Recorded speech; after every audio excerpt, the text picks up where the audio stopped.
नमस्कार दोस्तों, स्वागत है आपका आज के मुख्य समाचार में। सबसे पहली बड़ी खबर में आपको बताएंगे अखिलेश की चेतावनी, भाजपाइयों से हर स्तर पर सावधान रहें, सपा के लोग बदनाम करना ही इनका एजेंडा। इसी के साथ दूसरी बड़ी खबर में जिक्र होगा कि जीत के लिए अखिलेश यादव का नया फॉर्मूला, कर सकते हैं 6 डिप्टी सीएम बनाने का वादा। तीसरी बड़ी खबर में आपको बताएंगे कि दिल्ली के दरवाजे भारत सरकार खोलेगी, बातचीत को बुलाने पर जाएंगे किसान। राकेश टिकैत। दोस्तों, हर एक खबर की गहराई में आपको ले जाएंगे, लेकिन उससे पहले अगर आपको भी ऐसा लगता है कि भाजपा की उल्टी गिनती शुरू हो चुकी है तो आप अभी इस वीडियो को लाइक कीजिए और इस लाल बटन को दबाकर चैनल को सब्सक्राइब करके घंटी बजाइए और कमेंट में लिखे जय हिंद। चलते हैं पहले खबर की तरफ। अखिलेश की चेतावनी, भाजपाइयों से हर स्तर पर सावधान रहे, सपा के लोग बदनाम करना ही इनका एजेंडा। जी हाँ दोस्तों, सपा अध्यक्ष अखिलेश यादव ने कहा कि भाजपा झूठ के दम पर प्रदेशवासियों को बरगलाने की साजिश रच रही है, लेकिन जनता उसे मुंहतोड़ जवाब देगी। भाजपा राजनीति में भी कारोबार ढूंढती है, इससे हर वर्ग आजिज आ गया है। अखिलेश डॉक्टर लोहिया सभागार में आयोजित सम्मेलन को संबोधित कर रहे थे। अखिलेश ने कहा कि भाजपा का मानना है कि विकास संवेदनशील मुद्दा नहीं है। भाजपा हर मामलों में व्यापारिक दृष्टिकोण अपनाती है। भाजपा के पास अपने नेताओं के नाम के लिए अपना कोई काम नहीं है। भाजपा सामाजिक सद्भाव को तोड़ने में लगी रहती है। साथ ही समाजवादी पार्टी को बदनाम करना ही भाजपा का मूल एजेंडा है। ऐसे में हर स्तर पर सावधान रहना होगा। अखिलेश ने कहा कि 2022 का चुनाव देश और लोकतंत्र को बचाने का चुनाव है। कालाधन, भ्रष्टाचार और आतंकवाद के नाम पर राजनीति करने वाली भाजपा की सच्चाई जनता जान चुकी है।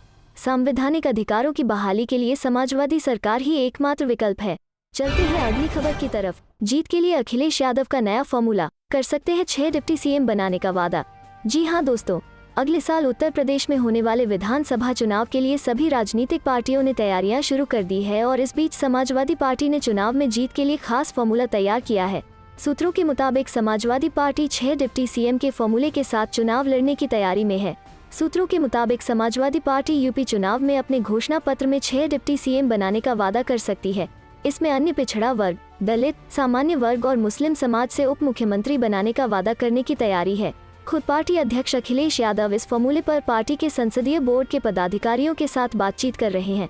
सबसे ज्यादा ओबीसी और एमबीसी जातियों के डिप्टी सीएम के फॉर्मूले पर चर्चा हो रही है। चलते हैं अगली खबर की तरफ। दिल्ली के दरवाजे भारत सरकार खोलेगी, बातचीत को बुलाने पर जाएंगे किसान। राकेश टिकैत। जी हाँ दोस्तों, 3 कृषि कानूनों पर 7 महीने से थमे बातचीत के दौर पर राकेश टिकैत ने कहा कि दिल्ली के दरवाजे भारत सरकार खोलेगी। जब भी सरकार बुलाएगी, संयुक्त किसान मोर्चा का प्रतिनिधि मंडल बातचीत के लिए जरूर जाएगा। उन्होंने करनाल में किसानों पर लाठीचार्ज के मामले पर मोर्चे के निर्णय को सर्वोपरि बताया। वहीं झमाझम बारिश से शनिवार को आंदोलन स्थल में जलभराव होने पर किसानों को काफी नुकसान हुआ। राकेश टिकैत ने पानी में बैठकर धरना दिया। पदाधिकारियों ने किसानों के तंबू व लंगर उखड़ने पर उनका जायजा लिया। डीएमई पर पानी का बहाव तेज से किसानों की खाद्य सामग्री भी बेकार हो गई। मीडिया प्रभारी धर्मेंद्र मलिक ने बताया कि किसान आंदोलन को 9 महीने बीत चुके हैं, मगर दिल्ली या गाजियाबाद प्रशासन ने गाजीपुर नाले की साफ सफाई नहीं कराई। इससे बारिश पड़ने पर हर बार आंदोलन स्थल में जलभराव की स्थिति हो जाती है। किसान नेता राकेश टिकैत का कहना है कि अधिकारियों की लापरवाही यह है कि सफाई की मांग करने के बावजूद गंदगी को नहीं निकाला गया। इसका खामियाजा किसानों को भुगतना पड़ता है। शनिवार सुबह से हो रही बारिश से दिल्ली मेरठ एक्सप्रेसवे और सर्विस लेन पर पानी भर गया। पानी का बहाव और तेज हवा चलने से किसानों के टेंट व तंबू भी उखड़ गए। किसानों ने किसी तरह सामान को इकट्ठा कर भीगने से बचाया। राकेश टिकैत ने कहा कि किसान गर्मी, सर्दी और अब बरसात में भी परेशान नहीं होने वाला है। किसानों ने एकमत से तय किया है कि जब तक 3 कानून वापस नहीं होते और न्यूनतम समर्थन मूल्य पर गारंटी कानून नहीं बनता, तब तक आंदोलन वापस नहीं होगा। राकेश टिकैत ने यह भी कहा कि दिल्ली के दरवाजे तो भारत सरकार खोलेगी।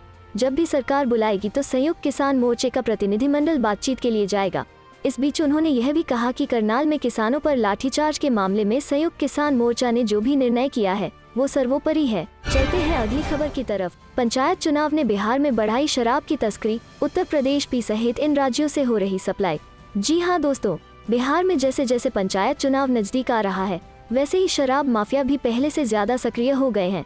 बिहार के कई इलाकों में शराब माफिया काफी सक्रिय है। बिहार सरकार शराब तस्करी को रोकने के लिए पूरी तरह तैयार है। वहीं पुलिस महकमा भी जगह जगह छापेमारी कर शराब जब्त कर रहा है। राज्य में शराब बिक्री पर पूर्ण प्रतिबंध है, लेकिन शराब तस्कर हरियाणा, यूपी और झारखंड से राज्य के कई जिलों में शराब पहुंचाने का काम लगातार कर रहे हैं। रूपानी को हटाना बीजेपी की ध्यान भटकाने की कवायद, चुनाव में अपना चेहरा बचाने की कर रही कोशिश। जी हाँ दोस्तों, कांग्रेस ने आरोप लगाया है कि गुजरात के मुख्यमंत्री विजय रूपानी को इसलिए हटाया गया है क्योंकि राज्य सरकार कोविड के दौरान सही प्रदर्शन करने और जनता को राहत देने में विफल रही है। पूर्व केंद्रीय मंत्री और कांग्रेस नेता भरत सिंह सोलंकी ने कहा कि रूपानी कोविड के दौरान राहत देने में विफल रहे और हम मांग करते हैं कि नितिन पटेल को भी हटाया जाना चाहिए क्योंकि वह भी लोगों के हित में काम करने में विफल रहे हैं। भरत सोलंकी ने कहा कि विजय रूपानी का निष्कासन इस बात का सबूत है कि वो सभी मोर्चों पर विफल रहे। कांग्रेस नेता ने आरोप लगाया कि यह लोगों का ध्यान हटाने और प्रधानमंत्री पर ध्यान केंद्रित करने के लिए बीजेपी द्वारा चेहरा बचाने की कवायद है क्योंकि वो राज्य सरकार के प्रदर्शन के आधार पर चुनाव लड़ने का जोखिम नहीं उठा सकती है। भरत सोलंकी ने कहा, अब कांग्रेस के पास जनता की नज़र में एक व्यवहार्य विकल्प बनने की चुनौती और अवसर है। कांग्रेस नेताओं का कहना है कि बीजेपी ने अन्य कारणों से नगर निगम का चुनाव जीता और विधानसभा चुनाव नहीं जीत पाएगी चाहे वे कितने ही कप्तान और चेहरे बदल दें। गुजरात के मुख्यमंत्री विजय रूपानी ने शनिवार को गुजरात के राज्यपाल आचार्य देवव्रत को गांधीनगर स्थित उनके आवास पर जाकर अपना इस्तीफा सौंपा। विजय रूपानी ने इस्तीफे के बाद कहा कि मैं मुख्यमंत्री पद से इस्तीफा दे रहा हूं। मुझे 5 साल तक काम करने का मौका देने के लिए मैं पीएम मोदी और पार्टी को धन्यवाद देता हूं। विजय रूपानी ने 7 अगस्त 2016 को राज्य के मुख्यमंत्री का पद ग्रहण किया था। वो गुजरात विधानसभा में राजकोट पश्चिम का प्रतिनिधित्व कर रहे हैं। सूत्रों से पता चला है कि पार्टी रविवार तक रूपानी की जगह नए सीएम के नाम की घोषणा करेगी। सबसे अधिक संभावना है कि उप मुख्यमंत्री नितिन पटेल उनकी जगह ले सकते हैं। चलते हैं अगली खबर की तरफ। मिशन 2022, सपा का हर बूथ पर यूथ का ऐलान, चलेगा जनमन विजय अभियान, अखिलेश यादव ने किया ट्वीट। जी हां दोस्तों, सपा अध्यक्ष अखिलेश यादव ने ऐलान किया है कि सपा की युवा शक्ति हर बूथ पर जनजागरण करेगी। उन्होंने ट्वीट किया कि हर बूथ पर यूथ का ऐलान, जनमन विजय अभियान। उन्होंने लिखा कि 22 के चुनाव में सपा की युवा शक्ति ऊपर के हर बूथ पर जन जागरण करेगी। वह सपा के सिद्धांतों और कामों के आधार पर जन जन का मन जीतकर हर बूथ पर जनमन विजय अभियान की सफलता भी सुनिश्चित करेगी। ऊपर की जागृत जनता लोकतांत्रिक क्रांति लाएगी। इस बीच सपा मुख्यालय में हुए कार्यकर्ता सम्मेलन में अखिलेश ने कहा कि भाजपा की सबसे बड़ी ताकत झूठ है। भाजपा का मानना है कि विकास संवेदनशील मुद्दा नहीं है। भाजपा हर मामलों में व्यापारिक दृष्टिकोण अपनाती है। भाजपा राजनीति में भी कारोबार ढूंढती रहती है। भाजपा के पास अपने नेताओं के नाम के लिए अपना कोई काम नहीं है। वो सामाजिक सद्भाव को तोड़ने में लगी रहती है। समाजवादी पार्टी को बदनाम करना ही भाजपा का मूल एजेंडा है।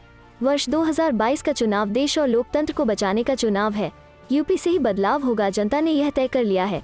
कालाधन, भ्रष्टाचार और आतंकवाद के नाम पर राजनीति करने वाली भाजपा की सच्चाई जनता जान चुकी है। भाजपा लोकतंत्र के विरुद्ध आचरण करती है। भाजपा अलोकतांत्रिक व्यवस्था की पक्षधर है। फैशिस्ट ताकतों से देश को बचाना है। महिलाओं की अस्मिता पर हो रहा हमला शर्मनाक है। सामाजिक न्याय के प्रति बीजेपी सरकार का रवैया दुर्भाग्यपूर्ण है। असंगठित क्षेत्र के 6 करोड़ मजदूर आत्महत्या करने को मजबूर हैं। किसान और बेकारी प्रमुख समस्या है। इनके समाधान के प्रति सरकार की कोई चिंता नहीं है। चलते हैं अगली खबर की तरफ। किसानों के मुद्दों को लेकर मुजफ्फरनगर में राजकीय इंटर कॉलेज के मैदान में 26 को महापंचायत। जी हां दोस्तों, हिंद किसान मजदूर समिति के राष्ट्रीय अध्यक्ष रामपाल सिंह व गठवाला खाप चौधरी राजेंद्र सिंह ने किसानों के मुद्दों को लेकर मुजफ्फरनगर के राजकीय इंटर कॉलेज के मैदान में 26 सितंबर को किसान महापंचायत करने की घोषणा की। किसान मोर्चा के आह्वान पर 27 सितंबर के भारत बंद को समर्थन नहीं देने तथा तीनों कृषि कानूनों का समर्थन करने का ऐलान भी किया। हिंद मजदूर किसान समिति के राष्ट्रीय अध्यक्ष राजपाल सिंह ने आदर्श कॉलोनी में प्रेस वार्ता में बताया कि आगामी 26 सितंबर को राजकीय इंटर कॉलेज के मैदान में गैर राजनीतिक किसान महापंचायत होगी। समिति के प्रेरणा स्रोत चंद्रमोहन महाराज व गठवाल खाप के चौधरी बाबा राजेंद्र सिंह मलिक मुख्य अतिथि रहेंगे। उन्होंने कहा कि 70 साल से सरकारें आई और गईं लेकिन गरीबी नहीं मिटाई। किसान की समस्या पर किसी का ध्यान नहीं गया। संयुक्त किसान मोर्चा के आह्वान पर 27 सितंबर के बंद का उनका संगठन समर्थन नहीं करेगा। गठवाला खाप चौधरी बाबा राजेंद्र सिंह ने कहा कि पंचायत प्योर किसानों की होगी। किसान प्रधानमंत्री व मुख्यमंत्री का सम्मान करते हैं, उन्हें भी किसानों का सम्मान करना चाहिए। किसानों की समस्याएं प्रदेश सरकार के सामने रखने के लिए महापंचायत की जा रही है। थांबेदार राजबीर सिंह मलिक ने कहा कि हमें समाज को जोड़कर चलना है, तोड़कर नहीं। वो 3 कृषि कानूनों का समर्थन करते हैं। जिलाध्यक्ष धीर सिंह ने कहा कि 5 सितंबर की किसान महापंचायत में किसानों के मुद्दे नहीं उठे, इसलिए दोबारा महापंचायत की जरूरत पड़ी। वार्ता में राष्ट्रीय उपाध्यक्ष तपेंद्र, प्रवक्ता थांबेदार करण सिंह, थांबेदार ईश्वर सिंह, मास्टर हरवीर सिंह, हरपाल सिंह, रामवीर सिंह, देशपाल सिंह, पदम सिंह, रमन सिंह, विनोद, पंकज, पुष्पेंद्र, तेजपाल, शैलेंद्र, उपेंद्र, विपिन, विकास, नवीन, राजकुमार आदि उपस्थित रहे।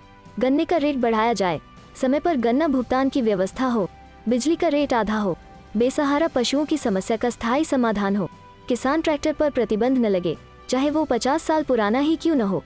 कंपनियां न्यूनतम समर्थन मूल्य से कम पर फसल की खरीद न करे। छोटे व्यापारियों व मजदूर आदि को एमएसपी की छूट हो। सस्ता व सुलभ न्याय के लिए मेरठ में हाईकोर्ट बेंच की स्थापना हो। देश में केवल विद्यार्थियों के लिए पढ़ाई, दवाई एक समान व साधन सहित फ्री हो।